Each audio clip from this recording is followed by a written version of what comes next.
கண்டிப்பாக இப்போ இருக்கிற காலகட்டத்தில் எல்லார் வீட்லேயுமே கரண்ட் அடுப்பு இருக்குங்க.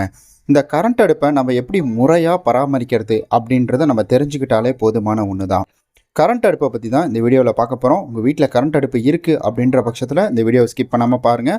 ஏன்னா நிறையா பயனுள்ள இன்ஃபர்மேஷன் அப்படின்றது இந்த வீடியோவில் நான் கொடுத்துருக்கேன். சரி, எந்த கரண்ட் அடுப்பாக வேணால் நீங்கள் எடுத்துக்கோங்க, எந்த பிரச்சனையும் கிடையாது. ஆனால் இந்த கரண்ட் அடுப்புக்கு நம்ம என்ன மாதிரி ஒயரை யூஸ் பண்ணணும் அப்படின்னு கேட்டிங்கன்னா 15 ஆம்ஸ் இருக்கக்கூடிய சுவிட்ச் ஒயர் தாங்க நம்ம யூஸ் பண்ணணும். ஏன்னா இதுக்கு வந்துட்டு எனக்கு 15 ஆம்ஸ் சுவிட்ச் கிடையாது. இங்கே பாருங்கள், நானாக இது வந்துட்டு கிரியேட் பண்ணது தான். ரொம்ப நாளாச்சு இது யூஸ் பண்ணி, வருஷக்கணக்கில் எனக்கு இருக்கும் இதை வாங்கி. இங்கே வந்துட்டு எனக்கு கம்மியான ஆம்ஸ் சுவிட்ச் தான் இருக்குது. சரி, அதனால் இது போட்டிருக்கேன். ஏன்னா ஒயர் வந்துட்டு பயங்கரமாக ஹீட் ஆகும். இதுக்கு ஒரு எக்ஸாம்பிள் இப்போ காட்டுறேன் இருங்களேன். இதை என்னால் கழட்டவே முடியாது.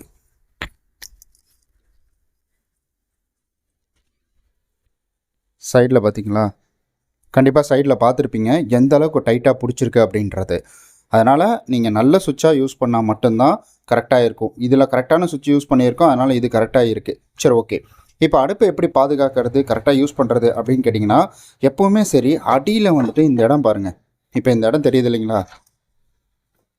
இந்த இடம் இருக்குது இல்லைங்களா? இந்த இடத்த எப்போவுமே சுத்தம் பண்ணி வச்சிடணும். ஏன்னா நம்ம அடுப்பினுடைய டோட்டல் ஹீட்டுமே இதன் வழியாக தான் வெளியில் தள்ளும். அதனால் இது எப்போவுமே சுத்தம் பண்ணி வச்சிடணும். நான் இன்றைக்கி சுத்தம் பண்ண போகிறேன். அதுக்காக தான் இந்த வீடியோவே நான் உருவாக்குறேன். நான் ஜஸ்ட் நீங்கள் ப்ரஷ்ஷை வச்சு தட்டிங்கனாலே அது போயிடுங்க. வேறு எதுவும் பண்ண தேவையில்லை. முதல்லலாம் எவ்வளோ இதுவாக இருக்கும், இப்போ எவ்வளோ ஸ்லிம்மாலாம் அடுப்பு வந்துருச்சு.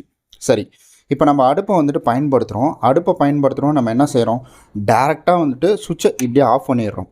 ஆனால் இந்த மாதிரி சுவிட்ச் நீங்கள் ஆஃப் பண்ணக்கூடாது.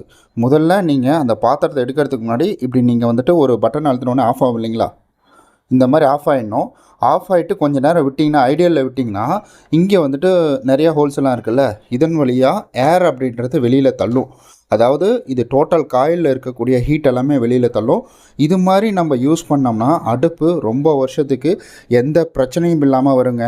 அதே போல் அடுப்பை போட்டு தட்டுறது இந்த மாதிரி எதுவுமே வந்துட்டு வச்சுக்கக்கூடாது. அடுப்பை நீங்கள் போட்டு தட்டினீங்கன்னா கண்டிப்பாக அடுப்பு வந்துட்டு வீரல் விட்டுரும். அதுவும் சூடாக இருக்கக்குள்ளே தட்டினீங்கன்னா கண்டிப்பாக வீரல் விட்டுருக்கும். அந்த மாதிரியும் நீங்கள் எதுவும் பண்ணக்கூடாது. இப்படி சின்ன சின்ன விஷயங்களை நம்ம பராமரிக்கிறதுல பண்ணாலே போதும், அடுப்பு வந்துட்டு ரொம்ப லைஃப் வரும். கண்டிப்பாக இந்த பதிவு உங்களுக்கு பிடிச்சிருக்கும்னு நினைக்கிறேன்.